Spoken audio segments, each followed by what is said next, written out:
সদকাতুল ফিতরটা আমাদের উপর ওয়াজিব হলো কেন? কেন ওয়াজিব করা হলো? এর কয়েকটি উত্তর। একটি হলো রাসূলুল্লাহ সাল্লাল্লাহু আলাইহি ওয়াসাল্লামের হাদিসের মাধ্যমে, আরেকটি হলো উলামায়ে কেরামের যে নজরিয়া, সেই নজরিয়া থেকে একটি আলোচনা। তো আমাদেরকে প্রথমে কোথায় মনে রাখতে হবে, সদকাতুল ফিতর আমাদের উপর ওয়াজিব হওয়ার কারণ হলো আমরা একটি কাজ হাজারো চেষ্টা করার পরেও, আপ্রাণ চেষ্টা করার পরেও কাজটা পরিপূর্ণভাবে করতে পারি না। যে কোনো কাজই হোক, মানে 100% করা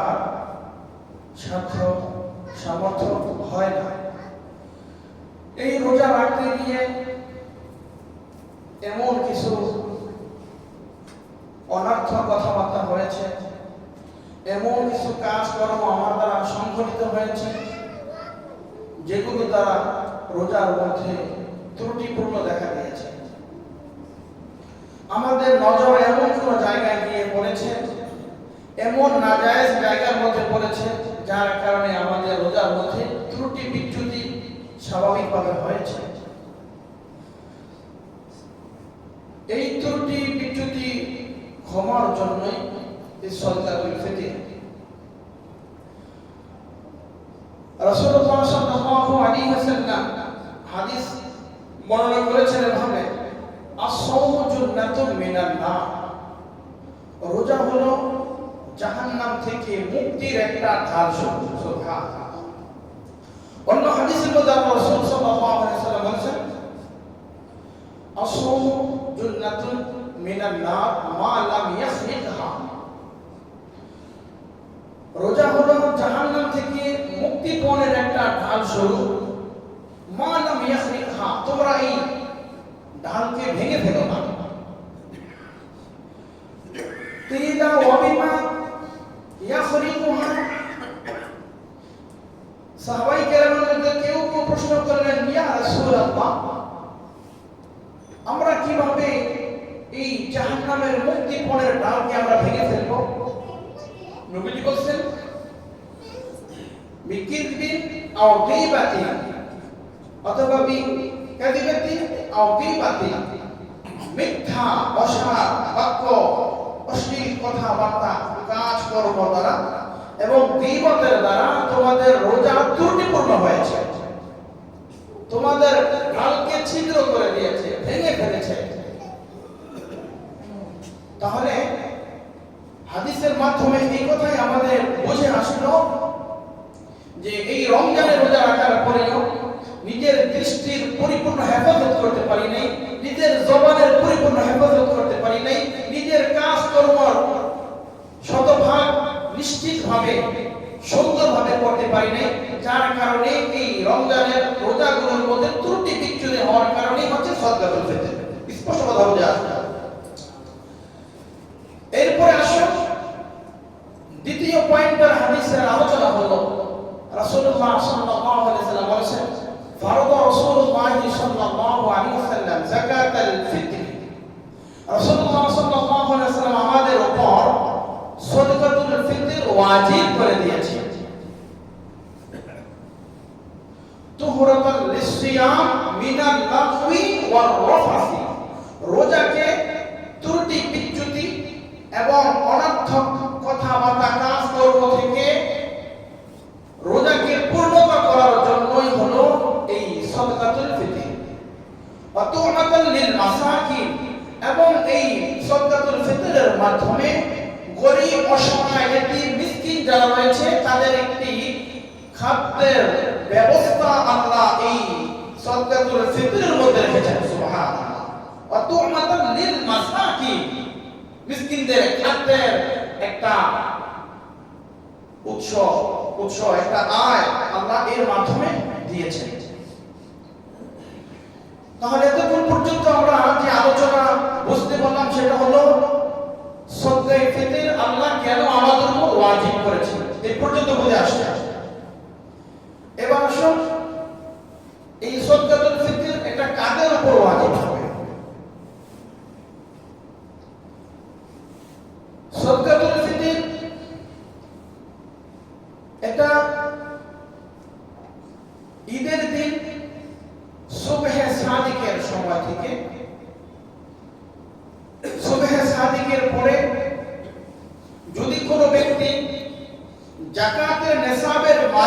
হয়ে যায় তাহলে তার উপর সদকায়ে ফিতর ওয়াজিব হবে।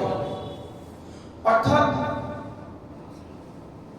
12.5 তোলা রূপা, 7.5 ভরি স্বর্ণ, অথবা এই পরিমাণ, এই সমপরিমাণ টাকা, অথবা স্বর্ণের পরিমাণ টাকা অথবা রূপার পরিমাণ টাকা। স্বর্ণ তো অনেক বেশি, তো রূপার বিষয়টা হলো আমি বলেছিলাম যাকাতের ক্ষেত্রে 1600 টাকা ভরি ধরলে 84,000 টাকা, 2000 টাকা ভরি ধরলে 1,05,000 টাকার মতো আসবে।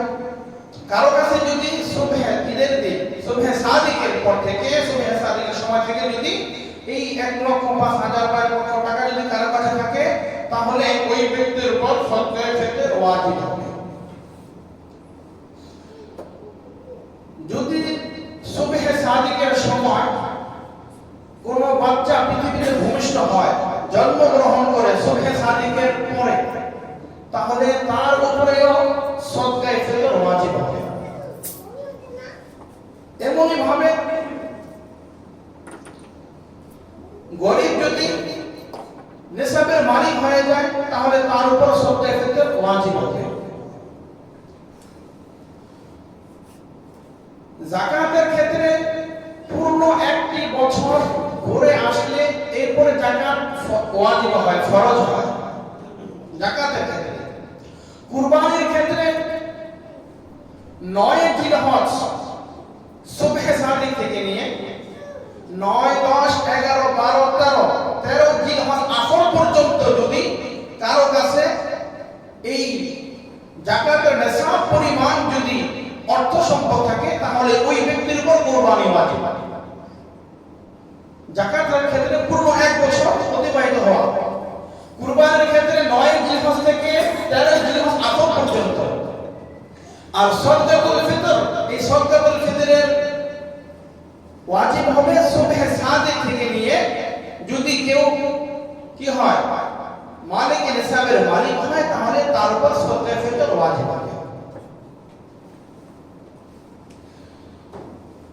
সদকায়ে ফিতর ওয়াজিব হওয়ার ক্ষেত্রে যদি নাবালেগ বাচ্চা থাকে, নাবালেগ বাচ্চার পক্ষ থেকে তার বাবা এটা আদায় করে দেবে। সদকায়ে ফিতরটা কখন প্রদান করতে হবে, গুরুত্বপূর্ণ একটি বিষয়। রাসূলুল্লাহ সাল্লাল্লাহু আলাইহি ওয়াসাল্লাম হাদিসে পাকের মধ্যে ঘোষণা করেছেন, ক্বাবলা খুরুজিন নাসি ইলাল মুসাল্লা, অথবা ক্বাবলা খুরুজিন নাসি ইলাস সালাহ।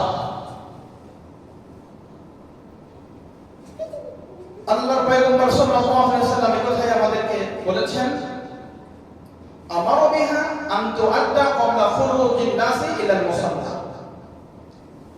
ঈদের দিন মানুষ মসজিদে যাবে,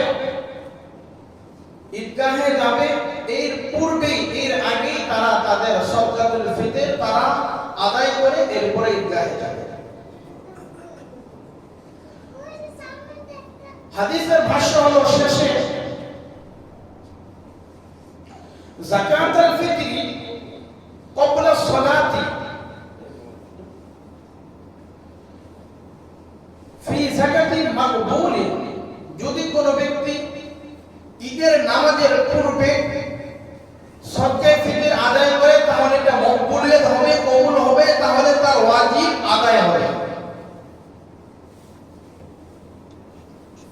ওয়া যাকাতুল ফিতর বাদা সালাতি ফি সাদাকাতি সাদাকাত, আর যদি কেউ ঈদের নামাজের পরে সদকাতুল ফিতর প্রদান করে, তাহলে তার উপর যে অর্পিত ওয়াজিব ছিল, এই ওয়াজিবটা আদায় হবে।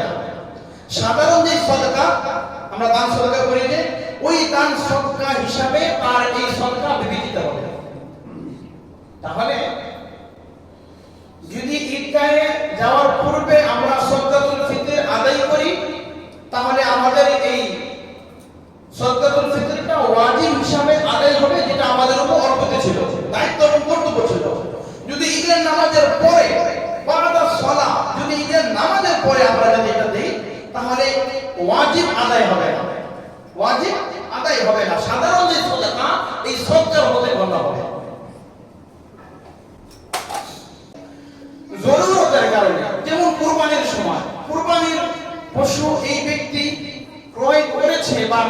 করবে এমন এক অবস্থায় উপনীত হয়েছে, এই সময় তার গরু কিনা সম্ভব না।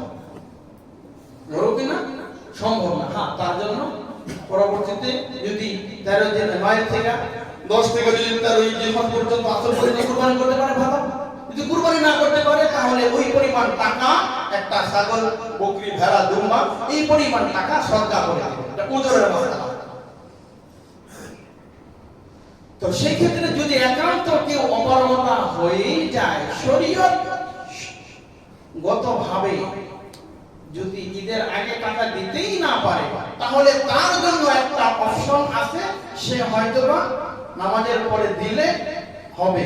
তো আমরা যারা স্বাভাবিক চলাফেরা করতে পারি বা ভালো মানুষ, কোনো সমস্যা নাই, শরীয়তগতভাবে আমাদের কোনো বাধা নাই, কোনো হাজত নাই, আমরা যদি নামাজের পরে দিই তাহলে আমাদের মধ্যে ফিতরাটা কিন্তু ওয়াজিব আদায় হবে। এখন প্রশ্ন হলো, হুজুর আমরা কি ঈদের 2 দিন আগে এই সদকাতুল ফিতর দিতে পারবো কিনা? এই বিষয়ে যদি আমরা হাদিসের দিকে লক্ষ্য করি তাহলে হযরত সাহাবায়ে কেরাম রাদিয়াল্লাহু তাআলা আজমাইন তাদের আমল ছিল, তারা ঈদুল ফিতরের আগেও তারা সদকাতুল ফিতর তারা প্রদান করেছেন। এবং হাদিসের ভাষ্য যেটা আমরা শুনেছি, আতুমাতাল লিল মাসাকিন, এই সদকাতুল ফিতরের মধ্যে গরীব অসহায় মিসকিনদের একটি খাদ্যের অংশ রয়েছে, বন্দোবস্তের একটা ব্যবস্থাপনা রয়েছে। সুতরাং যদি আমরা এই ক্ষেত্রে ঈদের 2 দিন আগে নিজের দূরের কাছে আত্মীয়-স্বজন, পরিচিত তাদেরকে যদি আমরা এটা ঈদের আগেই প্রদান করে দিতে পারি, তাহলে আমারও যে দায়িত্ব ছিল, দায়িত্ব থেকে আমি দায়িত্ব মুক্ত হলাম, যাদেরকে দিলাম তারাও কিছু লাভবান হবে। আমার কথাগুলো স্পষ্ট বোঝা যাচ্ছে? এখন প্রশ্ন হলো, আমরা যে ফিতরা প্রদান করব, এই ফিতরা প্রদান করার ক্ষেত্রে কি দিয়ে আমরা ফিতরা প্রদান করব?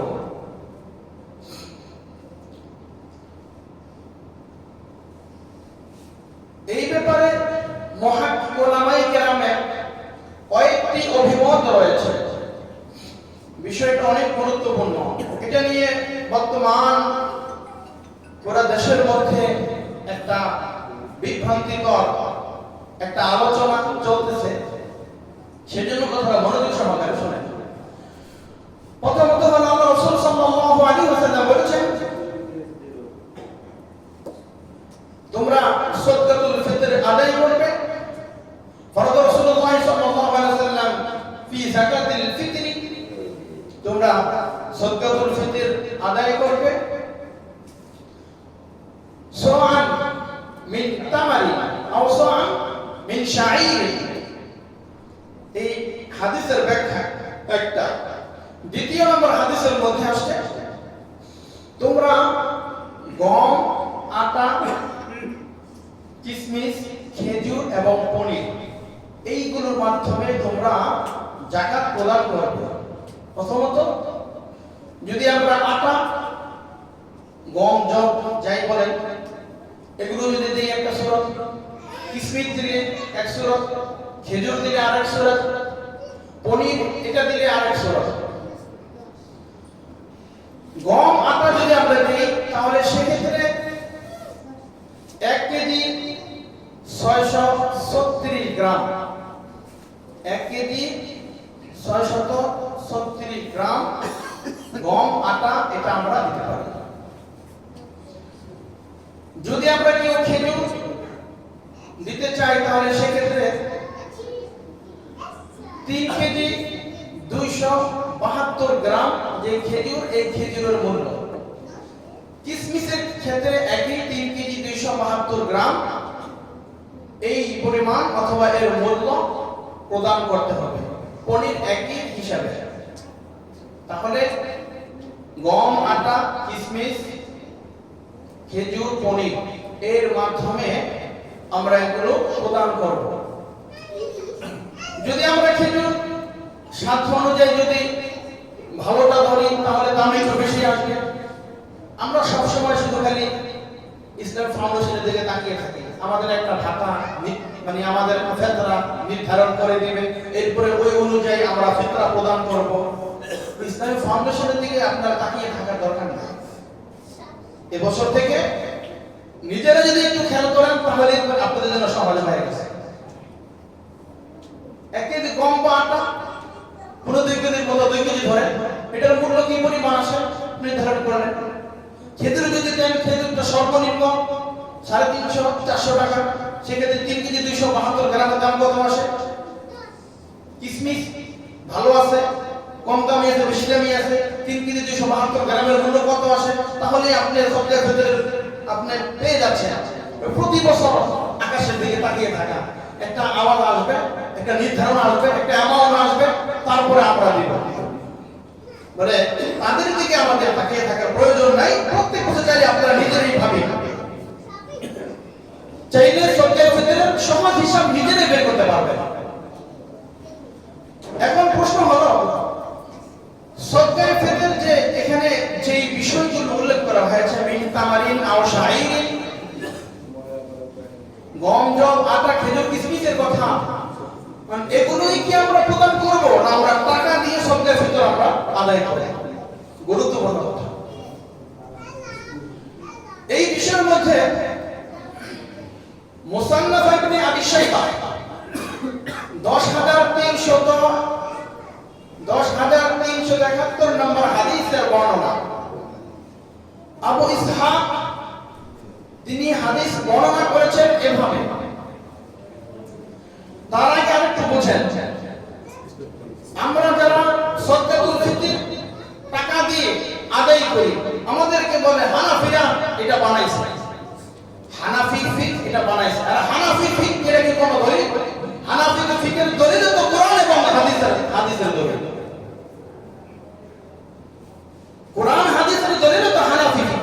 এমন কি ইমাম বুখারী রাহমাতুল্লাহ আলাইহি, ইমাম আবু হানিফা রাহমাতুল্লাহ আলাইহি এই কওলকে, এই ফতোয়াকে তিনি গ্রহণযোগ্য এবং বিশ্বস্ত বলে মনে করেছেন এবং উপযোগী মনে করেছেন। ইমাম বুখারী রাহমাতুল্লাহ আলাইহি বলেন, হ্যাঁ এর উপরই ফতোয়া। কোন একটা বিষয় আসলে ইমাম মুহাম্মদ, ইমাম মালিক, ইমাম আহমদ ইবনে হাম্বল, শাফিঈ রাহমাতুল্লাহ আলাইহি সকলের মত পার্থক্য আসার পরে ওয়ালাইহি ফতোয়া, একটা কওলের উপরে, একটা কথার উপরে একটা ফতোয়া আসে, ওদের উপরে, এটার উপরে ফতোয়া। তো সকল ইমাম এই ব্যাপারে ঐক্যমত পোষণ করেছেন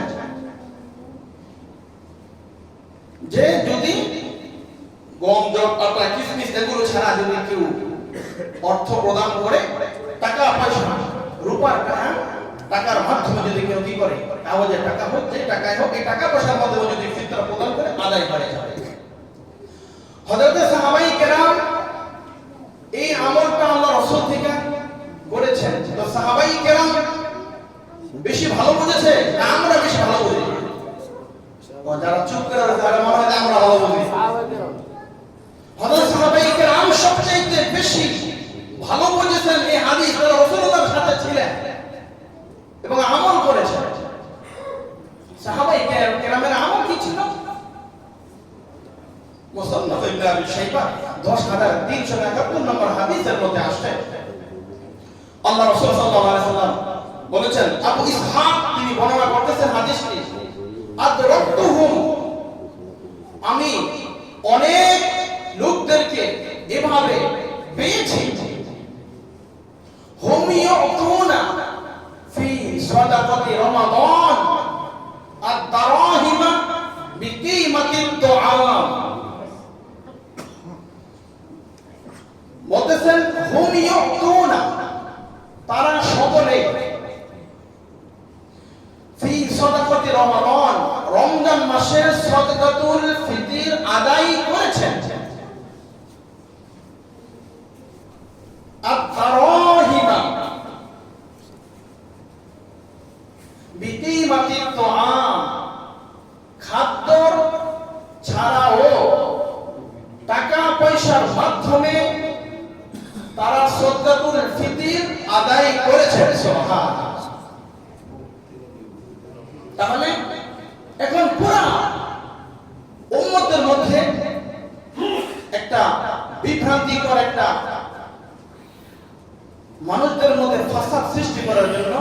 শুরু হয়ে গেছে যে ফিতরা টাকা দিয়ে আদায় হবে না। ফিতরা যদি টাকা দিয়ে আদায় না হয়, গম জব আটা কিশমিশ পনির বলে এই জাতীয় জিনিস দ্বারা যদি আদায় করে, আপনি একটা গরিব মসজিদের সামনে বসে আছে, আমরা সবাই যদি মনে করেন 5 কেজি করে খেজুর দেন, ওর বাসা জায়গা থাকবে না। একজন গরিব অসহায়, তার বাসার মধ্যে এখন যেই বিষয়গুলো প্রয়োজন আপনার জানা নাই, আপনি 2, 4, 5, 10 কেজি আটা ভরে দিবেন, আমার মতো আরো যারা আছে দিয়ে দিলাম কতগুলো আটা। তাকে যদি আমরা বিভিন্ন পণ্য যদি তার বাসার মধ্যে দেওয়া সামগ্রী দেওয়া শুরু করি, গম আটা, হ্যাঁ, কিশমিশ খেজুর পনির, এগুলো দিলে তার দেখাতে বাসা তার একদম ভরে যাবে। যদি তাকে আপনি যদি তাকে একটা সদকাতুল ফিতর প্রদান করেন, এই সদকাতুল ফিতর প্রদান করার পরে তার যে প্রয়োজন, তার যে হাজত, সে এই টাকা দিয়ে ওই প্রয়োজন সে পূরণ করতে পারবে।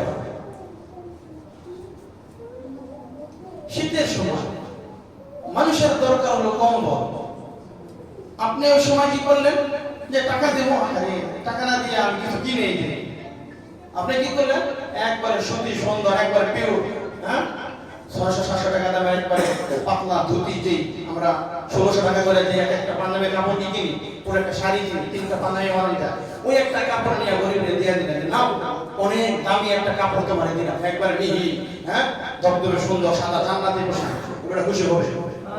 খুশি হবে? ওই বেটা দরকার ছিল এখন কম্বল, ল্যাব তো সব দরকার শীতের মৌসুমে, শীতের সময় তুমি একবারে দামি মিহি পাতলা রেশমি কাপড় একবারে দিয়ে আসলে 2-10 বছর ঘোড়াটা কিছু মনে না। হযরত সাহাবায়ে কেরাম সবচেয়ে ভালো বলছে, আল্লাহ রাসূলের সাথে তারা আমল শিখছে, আমল করছে।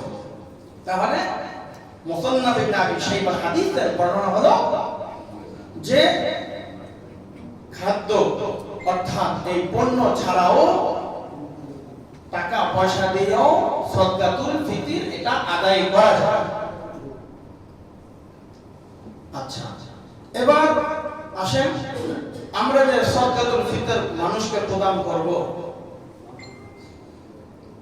একজন মানুষের একটা ফিতরা হয়, মানে এই ফিতরাটা কি একটা ফিতরা,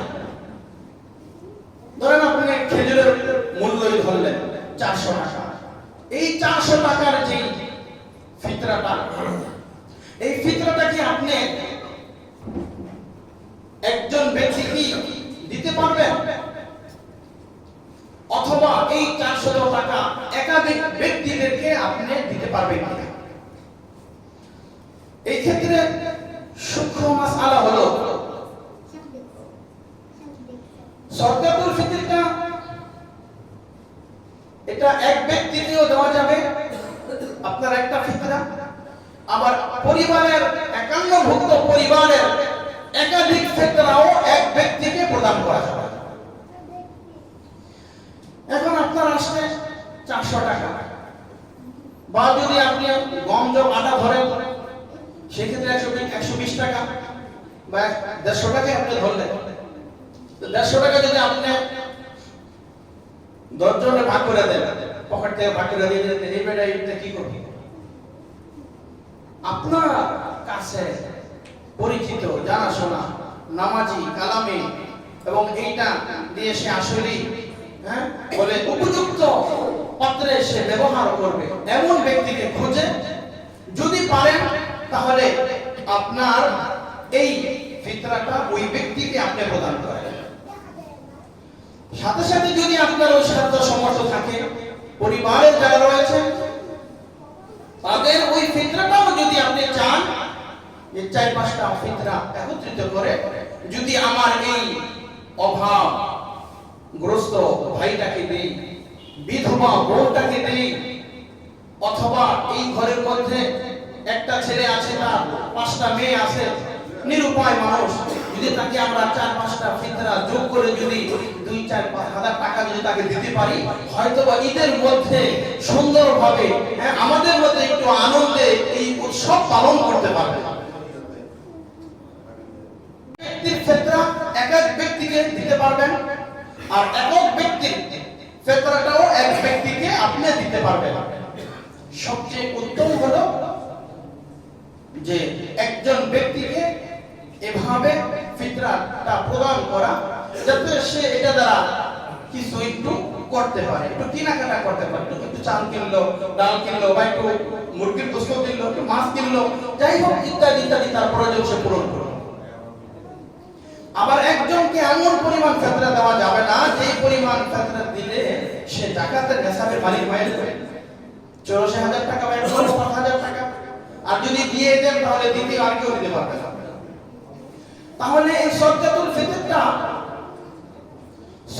ফিতরটা সবচেয়ে উপযোগী হলো এতিম, গরিব, মিসকিন, অসহায়, বিধবা, এই সকল নারীরা রয়েছে বলে এই সকল মানুষদের হক হলো এই সদকাতুল ফিতরটা, তাদেরকে এটা প্রদান করে দিতে হবে।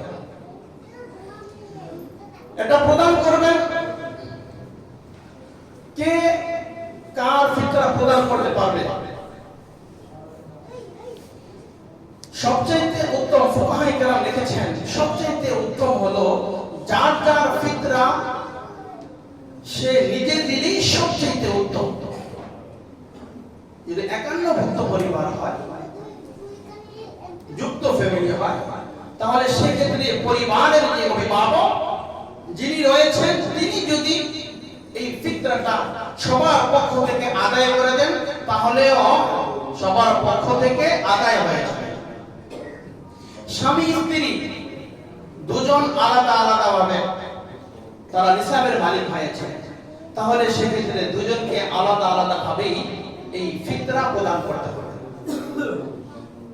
বাবা ছেলে, স্বামী স্ত্রী, ভাই বোন যারা রয়েছে আলাদা আলাদাই এই ফিতরা প্রদান করতে হবে। এই ফিতরা প্রদান করার ক্ষেত্রে যদি নাবালেগ বাচ্চা থাকে, নাবালেগের বাচ্চা, তাহলে তার বাবা তার পক্ষ থেকে আদায় করে নেবে। ছেলে যদি বালেগ হয়, বালেগ হয়, আর সে যদি নিসাবের মালিক হয়, যাকাত দেওয়ার উপযুক্ত, যাকাত তার উপর ওয়াজিব ফরজ হয়, তাহলে সেক্ষেত্রে বাবার দায়িত্ব এবং কর্তব্য না যে ছেলের এই ফিতরা বাবা প্রদান করবে। বাসার মধ্যে কাজের ছেলে, কাজের মেয়ে, কাজের বউ যারা আছে মানে তাদের ফিতরা প্রদান করা আপনাদের দায়িত্ব এবং কর্তব্য না, এটা তার নিজের। তো এই যে বিষয়গুলো, এগুলো আমাদেরকে সবসময় খেয়াল রাখতে হবে। সদকায়ে ফিতরটা যদি সুবহে সাদিকের 1 মিনিট আগেও কোনো আল্লাহর বান্দা যদি মারা যায়, তাহলে তার উপর সদকায়ে ফিতর ওয়াজিব হবে। সুবহে ঈদের দিন সুবহে সাদিকের এর পূর্বে যদি কেউ মারা যায়, তাহলে তার উপর সদকায়ে ফিতর ওয়াজিব হবে না। কোনো নারীর গর্ভে যদি সন্তান থাকে, তাহলে ওই গর্ভের সন্তানের সদকায়ে ফিতর দিতে হবে না। হাদিসের মধ্যে আসছে যদি সন্তান সুবহে সাদিকের সময়ও ভূমিষ্ঠ হয়, যদি দুনিয়াতে আসে, আগমন করে, মাত্র সবে ভূমিষ্ঠ হয়েছে, তাহলে তার উপর পক্ষ থেকে বাবা সদকা প্রদান করে সদকায়ে ফিতর আদায় করে। যদি পৃথিবীতে না আসে, যদি 9 মাস হয়ে যায়, আসার সময় হয়ে গেছে, পৃথিবীতে এখনো আসে নাই, যদি না আসে তাহলে তার উপর সদকায়ে ফিতর ওয়াজিব হবে। আবার ওই দিক দিয়ে কত সহজ আছে, যদি সুবহে সাদিকের আগে কেউ মারা যায়, তাহলে কি করতে হবে? তার দিতে হবে না। আর যদি সুবহে সাদিকের পরে মালিক নিসাবের মালিক ছিল, অনেকে আছে এই দিন সকালবেলা 10টা 11টা মারা যায়, গত বছর তো কয়েকজন এরকম মারা গেছে, সবসময় প্রতিনিয়ত পৃথিবীতে মারা যাচ্ছে। তো সুবহে সাদিকের পরে যদি কোনো আল্লাহর বান্দার ইন্তেকাল হয়ে যায়, সে যদি মালিক নিসাবের মালিক হয়ে যায়, তাহলে তার উপর এই সদকায়ে ফিতরটা ওয়াজিব, তার পক্ষ থেকে আদায় করতে হবে। তাহলে আমাদের অনেকগুলো বিষয়ের উপর আজকে আমাদের আলোচনা। 1 নম্বর ছিল সদকাতুল ফিতরটা আল্লাহ আমাদের উপর কেন ওয়াজিব করেছেন, এই কেনর উত্তর আমরা পেয়েছি। 2 নম্বর হলো সদকাতুল ফিতরটা কখন ওয়াজিব হবে, সুবহে সাদিকের থেকে ওই সময় যদি কেউ মালিক নিসাবের মালিক হয়, তাহলে তার উপর ওয়াজিব হবে। সদকায়ে ফিতরটা কখন প্রদান করতে হবে? ঈদগাহে যাওয়ার আগেই প্রদান করতে হবে। যদি ঈদগাহে যাওয়ার আগে প্রদান না করেন তাহলে ওটা আপনার উপর অর্পিত যে সদকা ফিতর ওয়াজিব ছিল ওয়াজিব আদায় হবে না, বরং নফল যে সদকা করেন ওই সদকা বলে বিবেচিত হবে।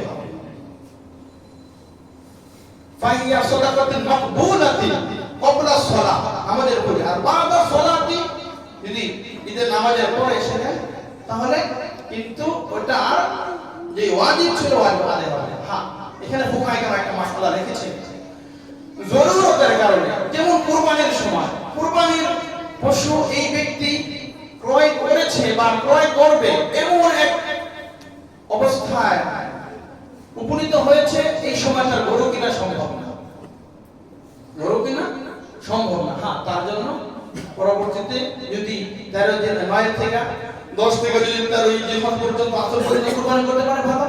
যদি কুরবানি না করতে পারে তাহলে ওই পরিমাণ টাকা একটা ছাগল, বকরি, ভেড়া, দুম্বা এই পরিমাণ টাকা সদকা করে দিবে। এটা ওজনের মাসআলা। তো সেই ক্ষেত্রে যদি একান্ত কেউ অপারগতা হয়ে যায় শরীয়ত গতভাবে যদি ঈদের আগে টাকা দিতেই না পারে তাহলে তার জন্য একটা অপশন আছে, সে হয়তোবা নামাজের পরে দিলে হবে। তো আমরা যারা স্বাভাবিক চলাফেরা করতে পারি বা ভালো মানুষ, কোনো সমস্যা নাই, শরীয়তগতভাবে আমাদের কোনো বাধা নাই, কোনো হাজত নাই, আমরা যদি নামাজের পরে দিই তাহলে আমাদের মধ্যে ফিতরাটা কিন্তু ওয়াজিব আদায় হবে। এরপরে আলোচনা ছিল ফিতরা কে কারটা প্রদান করবে। তো সে বিষয়ে লম্বা চূড়া আলোচনা আমাদের হয়েছে। সর্বশেষ যে বিষয়ে আলোচনা, রাসূলুল্লাহ সাল্লাল্লাহু আলাইহি ওয়াসাল্লাম হাদিসে পাকের মধ্যে ঘোষণা করেছেন, ইত্তাকুন নার ওয়ালাউ বিশিক্কি তামরাতিন। ইত্তাকুন নার, তোমরা জাহান্নামের আগুন থেকে বাঁচো, তোমরা জাহান্নামের আগুন থেকে বেঁচে থাকো।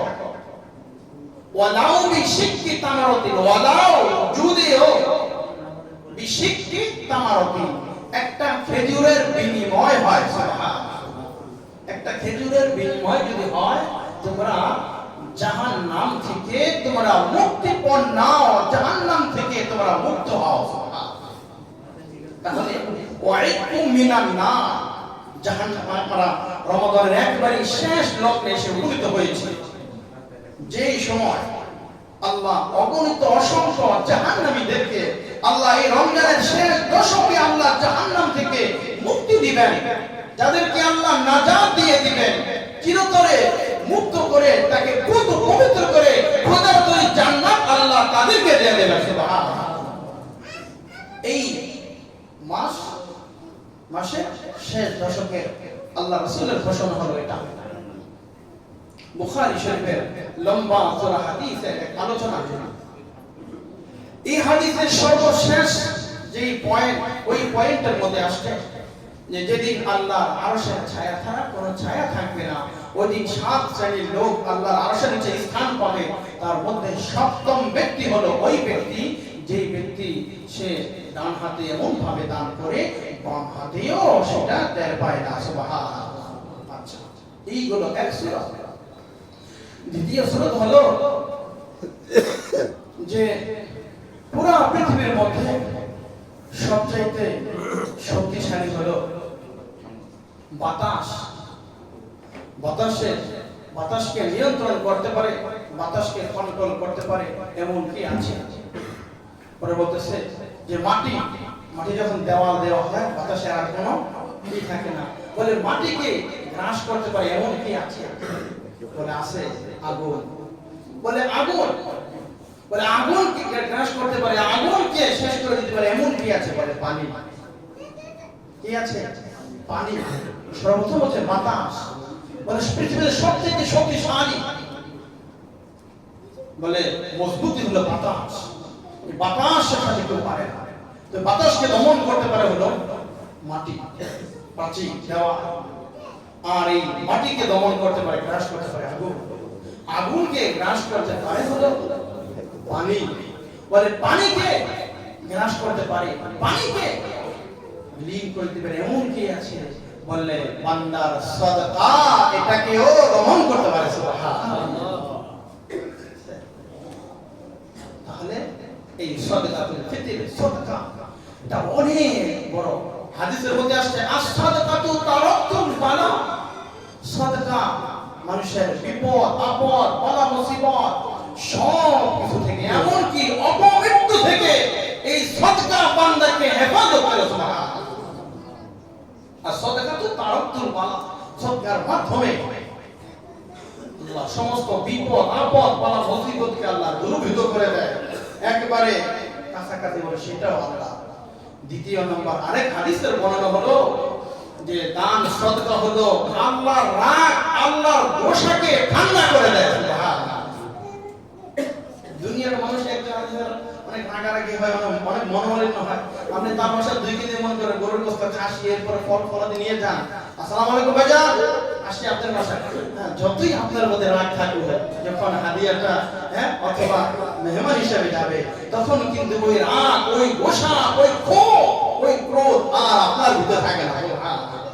আল্লাহ বলতেছে বান্দা তোমার প্রতি হয়তো আমি কোন কারণে নারাজ আছি, আমি রাজি হয়ে যাব, অসন্তুষ্ট আছি, আমি সন্তুষ্ট হয়ে যাব, তবে শর্ত হলো তোমরা সাদকা প্রদান করো। একমাত্র সাদকাই আমার রাগ, আমার গোসাকে ঠান্ডা করতে পারে। সুবহানাল্লাহ।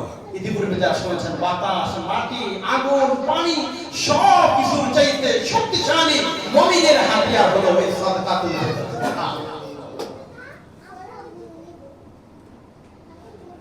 আল্লাহু আকবার। তাহলে এজন্য দুইটা বিষয় খেয়াল রাখতে হবে। একটা বিষয় হলো যারা ধনী আছে তাদের উপরে তো সদকায়ে ফিতর ওয়াজিব হবে, তারা অবশ্যই এটা প্রদান করবেন।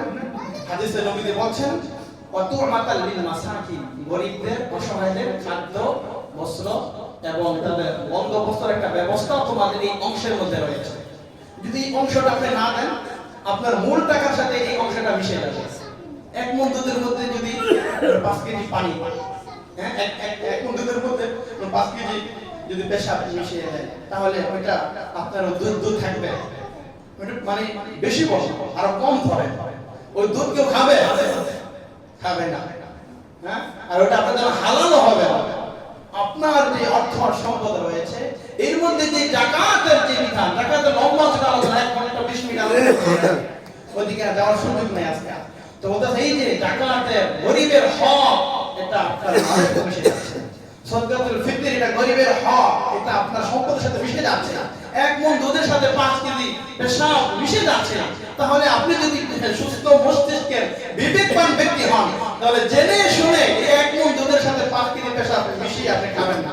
খাবেন 1 গ্লাস পানি আপনাকে দিল, একবার স্বচ্ছ, একবার কথা সুন্দর। তার মধ্যে আপনার সামনে মনে করেন ছোট বাচ্চারা অনেক সময় যে যদি পাতলা হয়, 1 ফোঁটা পড়ছে, 1 ফোঁটা বেশি, 1 ফোঁটা পড়ছে, আপনার তেমন 1 গ্লাস পানি আপনার হাজারের পিলে আপনি আপনার খাওয়াতে পারবেন। এটা খাবেন না, এটা খান না। আল্লাহ বলেন ইন্নাল্লাযীনা ইয়াকুলুনা আমওয়ালাল ইয়াতামা যুলমান ইন্নামা ইয়াকুলুনা ফী বুতুনিহিম নারা ওয়া সায়াসলাউনা সাঈরা।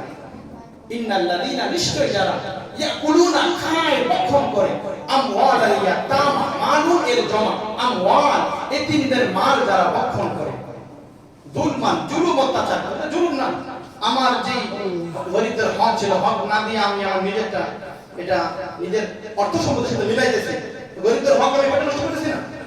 যুলমান ইন্নামা ইয়াকুলুনা ফী বুতুনিহিম নার, তারা যেন নিজের পেটের মধ্যে, নিজের বতন উদরের মধ্যে জাহান্নামের আগুনকে প্রজ্বলিত করে। 4 নম্বর পারা 17 নম্বর পৃষ্ঠা শেষে আসা দেখবেন, বাসায় গিয়ে হাফিজুল কোরআন শরীফ তাফসীর করে দেখবেন। ওয়াসায়াসলামু সাঈরা, ও চিনি তাকে জাহান্নামে প্রদান করা হবে। তো বলতেছিলাম যারা ধনী আছেন তারা তো অবশ্যই এগুলা খেয়াল করবেন, দিবেন, দেখবেন। আর আমরা যারা রয়েছি, যদি আমাদের উপর ওয়াজিব নাও হয়, তবুও হাদিসের ভাষ্য অনুযায়ী নবীজি বলেন আস-সাওমু জুন্নাতুন মিনান নার মা লাম ইয়াখরিহা, রোজা হলো জাহান্নাম থেকে বাঁচার ঢাল স্বরূপ। এই ঢালকে ভেঙে ফেলো না। ঢাল কেমনে ভাঙতে পারতো? এই রোজা থেকে নাজায়েজ অনেক জিনিসের দিকে তাকাইছি। ওই বললাম না মুরব্বী আফসানা কে তাকায় এই রমজান মাস এই নাটক ছাইরা জোরে আওয়াজ দেয়া শুনতেছে। আমি বললাম মুরব্বী রমজান মাস নাম কমাই দেন। হ্যাঁ চিন্তা করেন পুরা মনে রোজা রেখে তো আমাদের দৃষ্টি কত নাজায়েজ কাজের দিকে গেছে, আমাদের কত কার্যকলাপ এমন হয়ে গেছে যে না জানি আমার অধীনস্থ যারা ছিল কর্মচারী ছিল তাদের উপর কোনো জুলুম অত্যাচার হয়ে গেছে, আমার জবান দ্বারা কোনো বেফাহেশ অশ্লীল কথাবার্তা হয়ে গেছে, কর্মচারী স্বাভাবিক কথা শুনেই নাই, ধমক দিয়ে রাগ করে বকা দিয়ে ফেলেছি। এই যে আমার রোজাটা সাহাবায়ে বলছে কিলা ওয়াবিমা ইয়াখরিকুহা, ইয়া রাসূলুল্লাহ কিভাবে আমাদের এই রোজাটা জাহান্নামের ঢালটা ভেঙে যাবে? বিকাযবিন আও বিবাতিন, মিথ্যা, গীবত, চুগলখড়ি বিভিন্ন মাধ্যমে একত্রিত হওয়ার পরে যখন আমরা করেছি বলে এর মাধ্যমে ভেঙে গেছে। তাহলে আমরা সকলেই কি করতে পারি? হ্যাঁ সাদকাতুল ফিতর আমরা প্রদান করতে পারি এই সুরতে, এই হাদিসে। আলোচনা সামনে পড়ার অনুমতি আর দিচ্ছে না, এজন্য যতটুকু আলোচনা হলো আমি সহ সকলকে সাদকাতুল ফিতর এর যথাযথ হক আদায় করার তৌফিক আল্লাহ দান করুন, সকলে বলুন আমিন। এবং বিশেষ করে এখনো পর্যন্ত যাদের যাকাতের হিসাব আপনারা করেননি, দেননি, দিয়েছেন ধোঁকাবাজা আসছে 5 লাখ কোন রকম একটু দানি বানি ফকি ঠুকরি করে দিয়ে আউদ দিয়ে শেষ না। যাকাতের সিস্টেম হলো যে টাকা আসে ওটা হিসাব করে আগে আলাদা করে ফেলবে, এটা আমরা যাকাতে দিব। আপনি রমজানে দেন ভালো, রমজানে পারলেন না আপনি আস্তে আস্তে আস্তে আস্তে দেন, তবুও একটা হিসাব রাখেন। দিতেছি হিসাব কিতাব না করে কোনো রকম দেওয়া মারি ভিক্ষা দিলাম দিলাম দিলাম, দুনিয়াতে পার পাইবেন আখিরাতে পার পাইবেন। আল্লাহ সবাইকে সহি বুঝ দান করুন, বোঝার আমল করার তৌফিক আল্লাহ দান করুন, সকল বলুন আমিন।